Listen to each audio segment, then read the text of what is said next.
Saya memberikan sebuah gambar ini. Coba Bapak Ibu lihat, kalau tukang bangunan pasti yang ngerti. Coba lihat, ada paku berapa di sini? 1, 2, 3, 4, 5. Tidak lihat saudara. Paku yang bengkok tak akan dipukul banyak. Kenapa?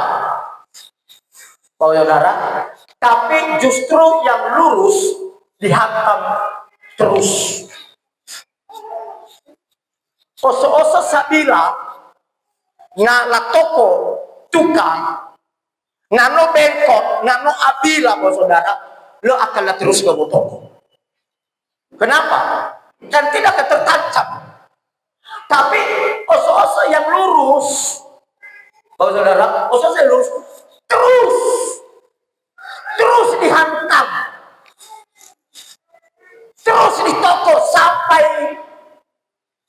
tertancap semuanya Pak saudara. Artinya saya bisa mengartikan ini, orang yang cepat mudah tersinggung hanya ditokok sedikit sudah bengkok, itu adalah paku yang tidak terpakai. Orang yang tidak terpakai. Tapi paku yang terus ditokok, terus lurus, tidak pernah bengkok dan tidak pernah bengkok Pak saudara, bahkan terus dihantam sampai tertancap, hanya kepalanya lah, ujung kepalanya lah yang nampak di kayu tersebut. Oleh sebab itu Pak saudara, paling kalau orang tukang ya, paling bengkok satu lalu dicabut, ketika dicabut diluruskan, lalu ditokok lagi.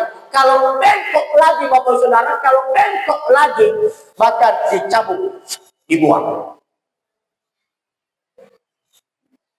Oke, dibuang.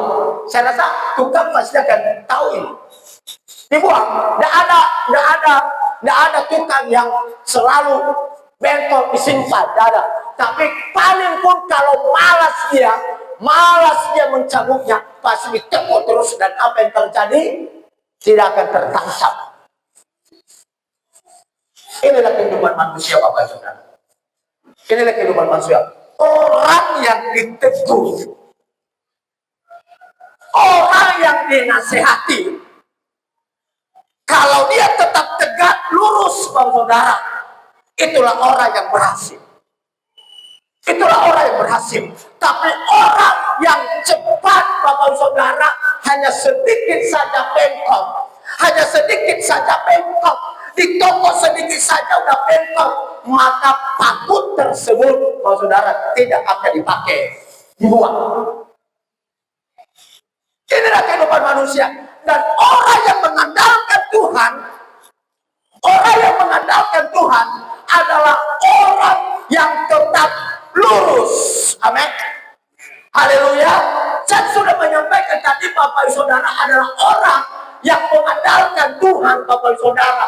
Orang yang menaruh harapannya hanya pada Tuhan. Orang yang menaruh harapannya hanya kepada Tuhan.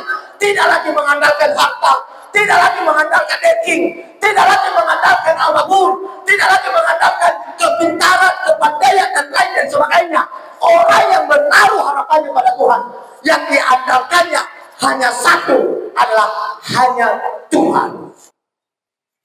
Kita lihat ayat yang ke-7 saudara, bahwa orang yang mengandalkan Tuhan adalah kuncinya saudara, adalah yang menaruh harapannya hanya pada Tuhan.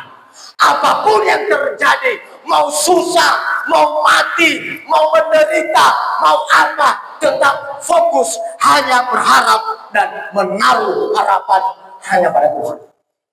Banyak orang Bapak saudara, sedikit-sedikit punya masalah sudah bengkok, sedikit-sedikit punya masalah sudah tidak lurus lagi, sedikit-sedikit punya masalah saudara